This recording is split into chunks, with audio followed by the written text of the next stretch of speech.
건자에 와서 우리는 웰빙이라는 열풍 속에 건강에 좋은 것이 무엇인가 하면 그것을 위해서 먹기도 하고 또 찾아가기도 했습니다.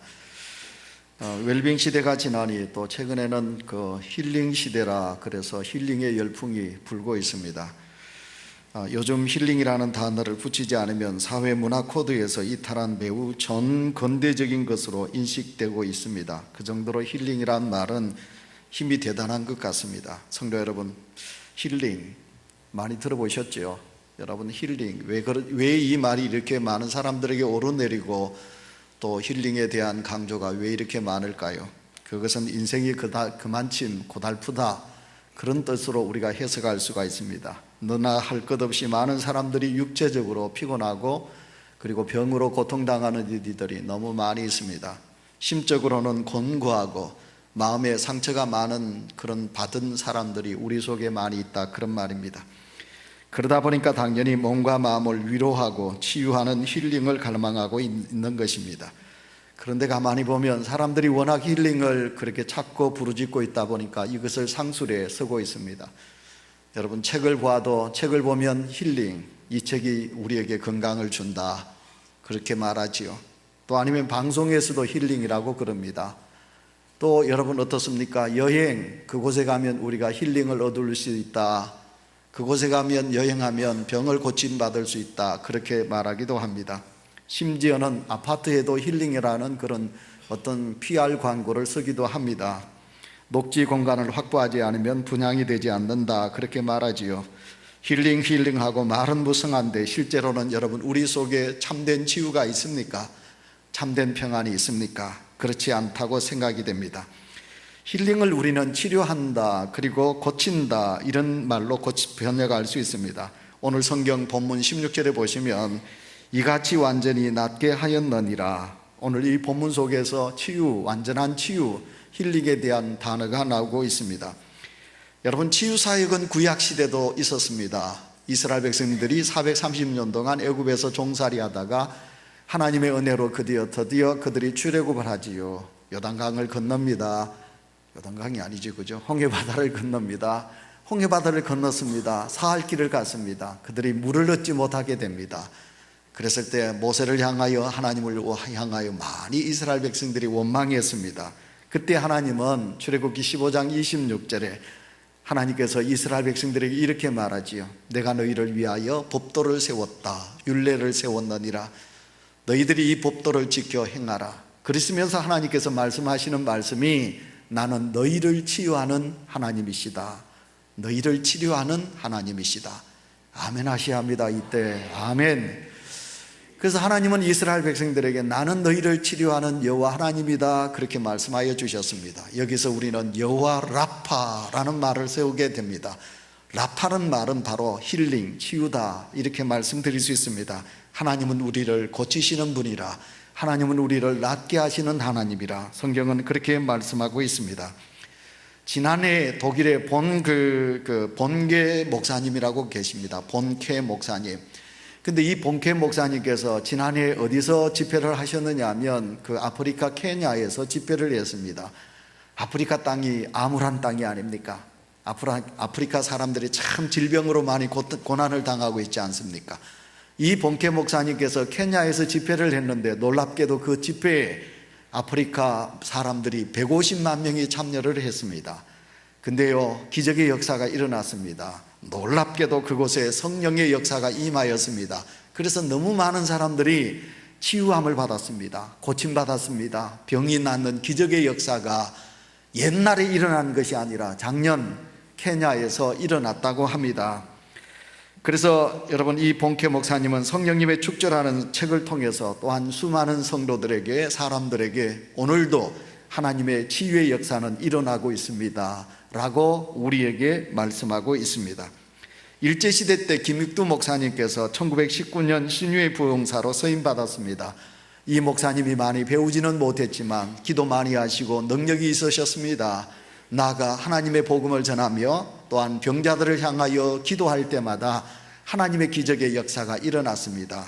이 사건을 동아일보에서 기록을 했습니다. 1920년 5월 17일 이 김익두 목사님께서 부산진교회에서 집회를 하게 되었습니다. 그때 태어난 지 8개월 된 아이가 전혀 몸을 움직이지 못하고 정말 이렇게 로봇과 같은 그런 불쌍한 어린 생명을 안고 아기 엄마가 그 김익두 목사님의 집회에 참여한 겁니다. 그리고 그 김익두 목사님에게 안수를 받고 이 아이가 놀랍게도 일어나고 소리를 울기도 하고, 그리고 이 아이가 손목과 발목에 힘을 얻게 되었습니다. 그분 아버지의 이름은 김낙인 씨고요, 아들은 김두수라는 군이었습니다. 동아일보 기자는 이 사건을 하나님의 기적의 사건이라고 동아일보 58면의 소개를 하고 있는 것을 보게 됩니다. 자, 사랑하는 성도 여러분, 우리는 사도행전 3장에 보시면 바로 하나님 앞에 기도하러 나가는 베드로와 그리고 요한이 성전 미문에 앉아있는 안진뱅이를 보았습니다. 그 안진뱅이 나이가 약 40세가 되었는데요, 그는 태어나면서 지금까지 일어나지 못하는, 걷지 못하는 불쌍한 안진뱅이였습니다. 이 안진뱅이에게 베드로가 외치지요. 내게 은과 금은 없다. 그러나 내게는 예수 그리스도가 계신다. 예수 그리스도의 이름으로 일어나 걸어라. 그랬더니 그 안진뱅이가 일어나서 춤을 추며 여호와 하나님을 찬양하게 된 것입니다. 여러분, 사도행전 3장 10절에 보시면 백성들이 이 신유의 사건을 대단히 여러분 기이하게 여겼다, 그렇게 말씀하고 있습니다. 그래서 사도행전 3장 12절에 보시면 이 일을 왜 기이하게 여기느냐, 베드로가 그들을 향하여 기이하게 여기는 유대인들을 향하여 그렇게 말씀하지요. 하나님께서 베푸신 기적의 사건, 하나님의 고침의 사건을 보고 너희들이 왜 이 일을 기이하게 여기느냐 말씀하고 있습니다. 성도 여러분이 기독교 역사를 치유의 역사라고 우리는 그렇게 해석할 수가 있겠습니다. 하나님께서 오늘도 이 시대 속에 하나님의 역사가 일어나고 있음을 믿습니다. 문제는 하나님이 일으키신 일을 보고 그 사람들이란 곧 예수 그리스도를 알지 못하는 이들입니다. 그 사람들이, 예수님을 알지 못하는 사람들이 예수님을 믿느냐 믿지 않느냐, 이것이 참 중요한 일이 아니겠습니까? 여러분, 이 안진뱅이가 40세 정도 된 이 안진뱅이가 얼마나 많은 병원을 찾았고 얼마나 많은 사람들에게 도움을 받았겠습니까? 그러나 그는 일어나지 못했습니다. 그런데 베드로가 그들을 향하여 일어나, 예수 이름으로 일어나 걸어라 명하였더니 그 안진뱅이가 일어나게 되었지요.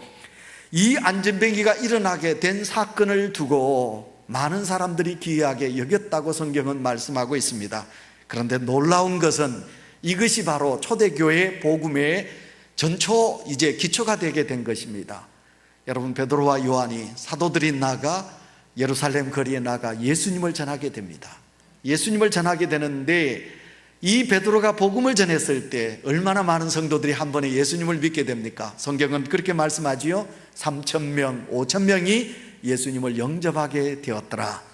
신학자들이 그렇게 말합니다. 바로 이렇게 3,000명, 5,000명이 예수님을 영접하게 된 것은 놀랍게도 말씀의 능력이 있을 수도 있지만, 그러나 이 안진뱅이가 일어나는 기적의 역사가 바로 주춧돌이 되었지 않겠느냐, 이렇게 해석을 하기도 하는 것입니다.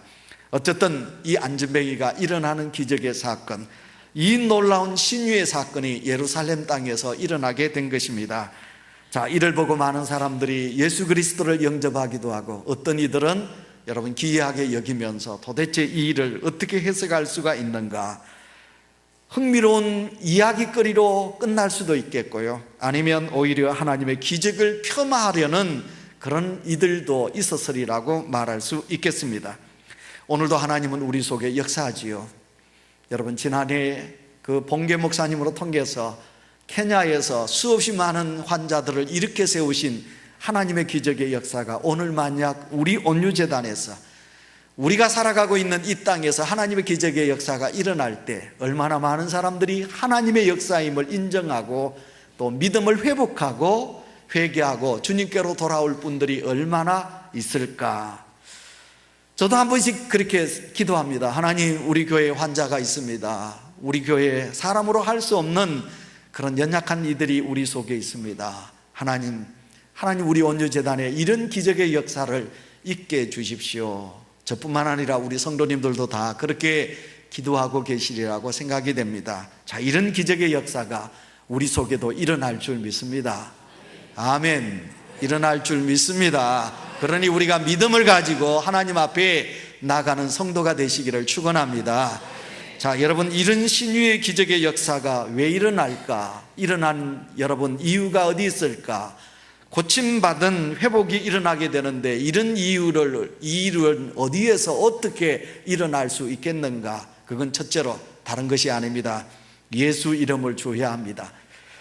다시 말씀드리자면 완전한 힐링, 치유는 인간 개인의 권능과 경건으로 이루어지는 것이 아니라는 것입니다. 오직 예수 이름으로만이 이루어지게 되는 것입니다. 오늘 12절에 보시면 베드로가 많은 이들을 보고 이렇게 말합니다. 백성에게 말하되 이스라엘 사람들아, 이 일을 왜 기이하게 놀랍게 여기느냐? 우리 개인의 권능과 우리의 능력이 아니다. 예수 이름으로만이 이 모든 일을 이루어지게 된다. 그래서 오늘 16절에 보십시오. 16절에 넘어가 보시면 그 이름이 무엇입니까? 예수라는 이름입니다. 예수 이름으로만이 우리는 완전한 힐링, 그러니까 완전하게 낫게 되느니라 라고 성경은 우리에게 말씀하고 있습니다. 넘어가서 사도행전 3장 6절을 보세요. 3장 6절을 보시면 베드로와 요한이 그 안진뱅이를 향하여 뭐라고 말씀합니까? 내게는 은과 금은 없다. 네가 그렇게도 간절히 받고 싶어하는 은과 금은 돈은 없다. 그러나 내게 있는 것이 있다. 내게 있는 것이 곧 예수 그리스도다. 내게 있는 예수 그리스도를 네게 주노니 예수 이름으로 일어나 걸으라 라고 명하였더니 그 안전병이가 일어나는 기적의 역사가 있게 된 것을 보게 됩니다. 예수의 이름을 안전병이에게 준다는 것은 놀라운 일이 아니겠습니까? 그 안전병이는 지금 배고픕니다. 배고픈 자에겐 빵이 필요한 것입니다. 베드로와 요한이 그에게 빵을 주어야 할 것입니다. 거지입니다. 돈이 필요합니다. 그렇다면 베드로와 요한이 그에게 은과 금을 주어야 할 것입니다. 그러나 아니올시다. 오늘도 이 땅에 배고픈 자에겐 빵을 필요로 합니다. 가난한 자에겐 돈이 필요합니다. 공부를 못하는 자에겐 과외 선생님이 교사가 필요합니다. 길을 잃어버린 자에겐 내비게이션 아니면 나침판이라든지 지도를 주어야 합니다. 그래야만이 된다고 생각합니다. 그런데 오늘 성경을 보시면 베드로와 요한은 그 안진뱅이에게 무엇을 주고 있느냐 하면 예수 그리스도를 주고 있는 것을 보게 됩니다. 예수 이름, 바로 그 예수 이름이 그를 치유하게 한 것입니다. 자, 사랑하는 성도 여러분, 오늘 이 시대의 문제가 뭔지 압니까? 이 시대의 문제는 바로 예수를 잃어가고 있다는 사실입니다. 교회가 무엇입니까? 교회는 바로 예수 그리스도의 몸이 아닙니까? 그리고 예수는 몸된 교회의 머리입니다. 예수님의 이름은 오직 죄사함 받는 자의 권세가 아니겠습니까? 그런데 예수 그리스도를 고백해야 될 교회 안에 만약 예수님이 아니 계신다면, 예수 그리스도가 영광을 받지 못하신다면 어찌 그곳을 하나님의 교회라고 말할 수 있겠습니까? 중세시대를 우리 가리켜서 암흑의 시대라 우린 그렇게 말합니다. 중세의 놀라운 신학자 토마스 아퀴나스가 이렇게 말했습니다. 베드로는 초대교회를 시작할 때 금과 은은 없었지만 예수님을 모시고 있었기에 예수를 줄 수 있었다. 중세교회는 금도 있고 은도 있다. 그러나 중세교회는 바로 예수가 없다. 토마스 아퀴나스가 그렇게 말했습니다. 오늘 우리의 교회의 머리는 예수님이십니다. 그 예수님의 지체된 우리들이 자랑하지 못하고 이웃에게 주지 못하고 확신에 넘치는 예수의 권세를 주지 못한다면 바로 그것이 가장 큰 비극이 아니겠습니까? 바로 예수를 통하여 우리는 회복이 이루어져야 됩니다.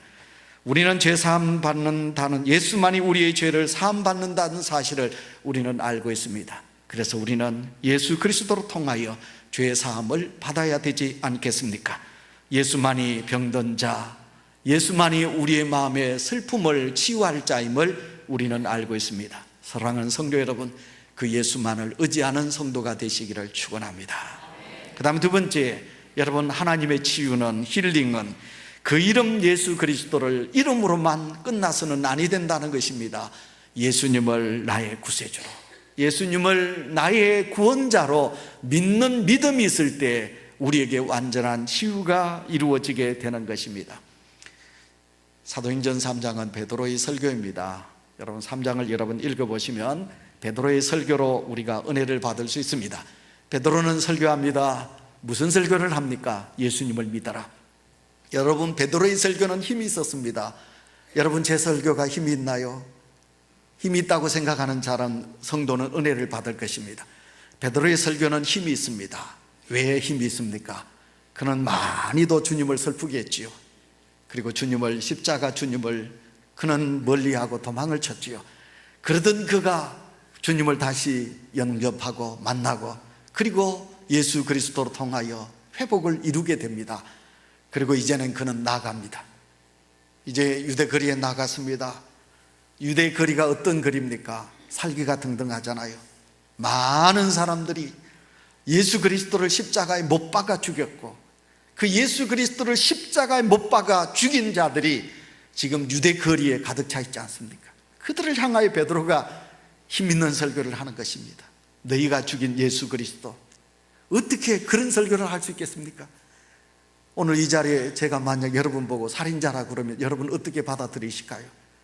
제가 바른 설교하면 여러분 가슴에 찔리고 은혜를 받는 자도 있지만, 반대로 어떻게 합니까? 목사님 왜 저딴 설교하나? 왜 저딴 말을 하나? 여러분 그러지 않나요? 베드로가 말씀합니다. 너희가 죽인 자가 바로 하나님의 아들이시다. 그가 너희들이 죽였지만 그 너희의 죽인 예수 그리스도가 하나님의 아들이시고 우리의 메시아였었기에 그는 다시 3일 만에 살아나셨느니라. 그 예수 그리스도 메시아를 믿어라. 아멘. 베드로가 그렇게 설교했습니다. 그러니 베드로의 설교가 얼마나 힘있는 설교입니까? 너희가 죽인 예수 그리스도, 그 예수 그리스도가 다시 3일 만에 살아나셨느니라. 그 예수 그리스도를 믿어라. 베드로가 이렇게 설교하고 있는 것입니다.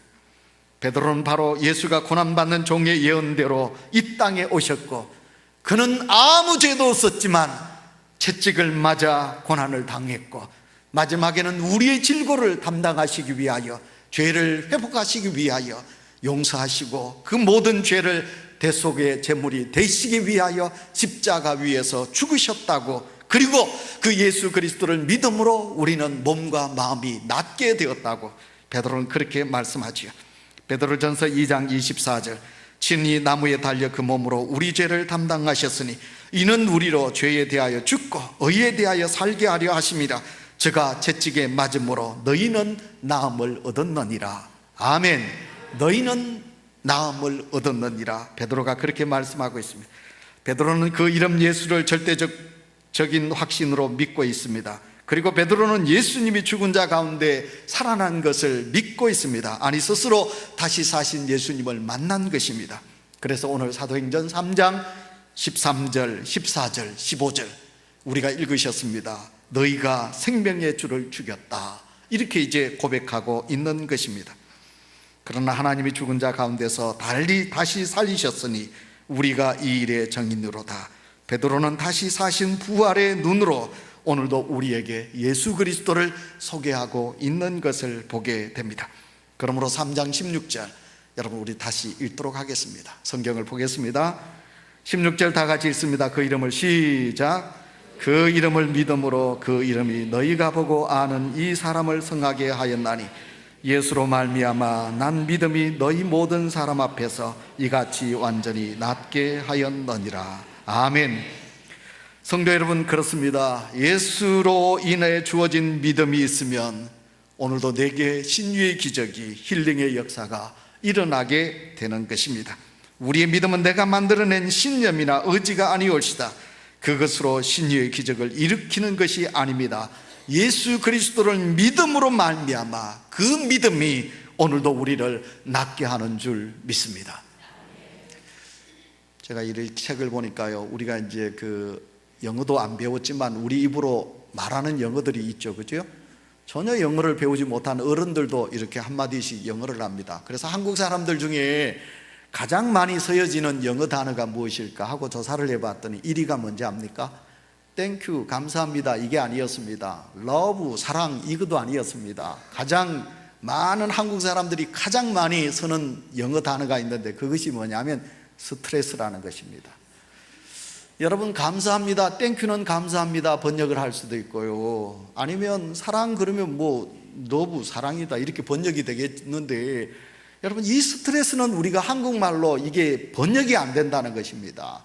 겨우 우리가 번역을 하자면 신경질, 짜증 뭐 이렇게 번역이 된다는 거예요. 그러니까 여러분, 이거는 그냥 우리말로 해서는 안 되고, 그래서 너도 나도 알 것 없이 스트레스. 그래서 우리는 뭐 하루에 12번도 스트레스란 말을 더 많이 하게 되죠. 여러분, 이 스트레스, 여러분, 이 스트레스에는 여러분 많은 것이 포함되기도 합니다. 불안이 포함되기도 하고, 짜증이 포함되기도 하고, 신체적인, 심리적인, 마음적인 뭐 여러 가지 종합적으로 우리를 불편하게 하는 것을 우리는 스트레스라 그렇게 말할 수 있겠습니다. 여러분, 이 모든 것이 쌓여지게 되면 뭐가 옵니까? 화병이 일어나게 된다. 그래서 우리는 이걸 또 다른 말로 말하면 분노 증후군이다, 증후군이다, 이렇게 이야기도 하게 되겠습니다. 어쨌든 우리가 살아가면서 스트레스가 우리에게 병의 가장 근원적인 것이라고 말할 수 있습니다. 그런데 이제 스트레스를 많이 받는 사람이, 어떤 사람이 스트레스를 많이 받는가, 우리가 이제 논해보면 네 종류로 나눌 수 있습니다. 한번 들어보시기 바랍니다.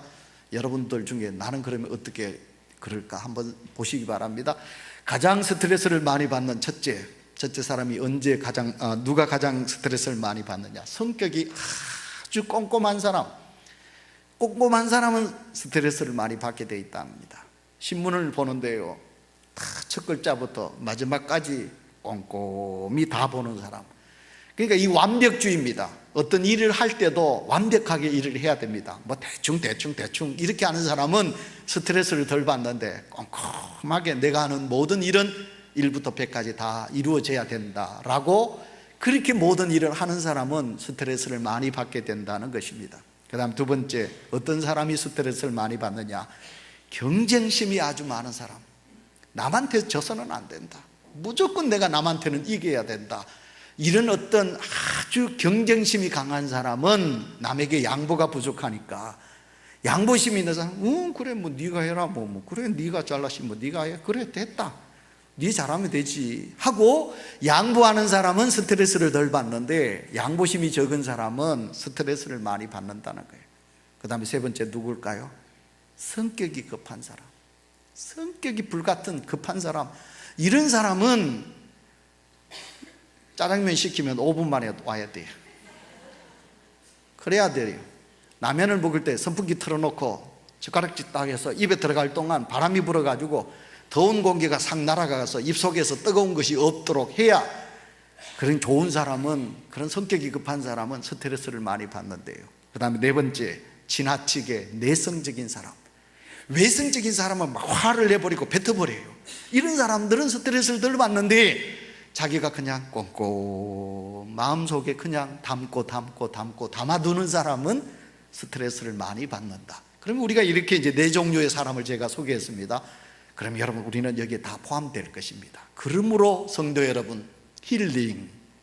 자, 힐링을 이야기합니다. 우리 중에 저분이 많이 아프시구나, 편찮으시구나, 저분이 저렇게 몸이 약하구나, 저분에게는 완전한 힐링이 필요하다, 우리 이렇게 생각할 겁니다. 그러나 그렇지 않습니다. 이 설교를 듣는 사랑하는 성도 여러분, 당신도 몸이 나으셔야 됩니다. 하기 전에 내가 육체적으로, 특히 마음 심적으로 내가 더 병자올시다, 내가 마음으로 더 많은 고민이 있습니다, 아픔이 있습니다, 내게 더 많은 상처가 있습니다.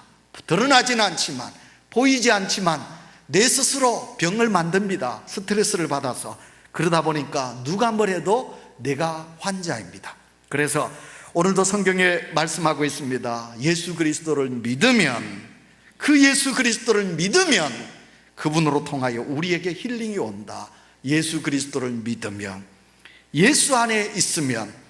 그래서 여러분, 오늘도 힐링은 내 자신에게 필요한 것입니다. 더 나아가 우리는 살아가면서 여러 가지 많은 복합적인 문제로 통하여 내게 끌어오는 가슴을 억제할 수가 없습니다.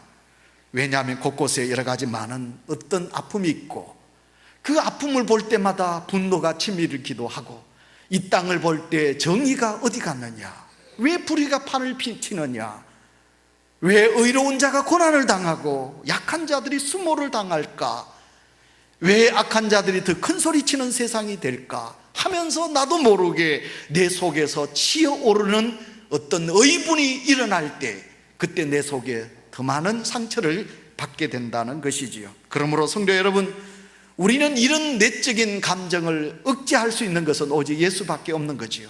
우리 주님 예수를 믿는 믿음, 그럼 우리는 영적인 차원에서 힐링이 이루어져야 되겠지요. 이 고단한 삶 속에서 치유를 위하여 편백나무 몇 그루 있습니다. 명덕저수지 가면 여러분, 편백나무 숲길인 명덕저수지를 걷는다고 해서 우리에게 치유가 되는 것은 아니올시다. 영적으로 주님을 믿는 믿음이 있을 때만이 우리에게 참된 치유가 있은 줄 믿습니다. 그래서 베드로 사도는 16절 하반절에 예수를 믿는 믿음으로 말미암아 우리를 완전케 하느니라 그렇게 말씀하고 있습니다. 믿음이 낫게 된다는 말씀, 또 곧 다시 예수 그리스도란 말입니다. 이 세상에는 힐링해도 부분적인 치유만 이루어지지요. 완전한 치유가 있을 수가 없습니다.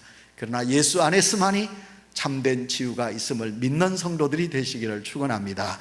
마지막 세 번째, 완전한 치유, 힐링은 어디에서 오느냐? 그것은 곧 예수님께서 부어주시는 성령 충만함이 있을 때 우리는 바로 그런 완전한 치유가 이루어진다는 것입니다. 누구든지 성령을 받기 전에는 신앙생활에 담대함이 접습니다. 성령이 충만하게 이루어지지 않으면 신앙생활이 어렵고 힘듭니다. 기쁨이 없습니다. 왜냐하면 우리가 예수님의 제자들을 보면 알 수 있습니다. 예수님의 제자들이 성령을 받지 못했기에 예수님이 함께 하셔도 그들은 졸고 그들은 짜증내고 원망했습니다.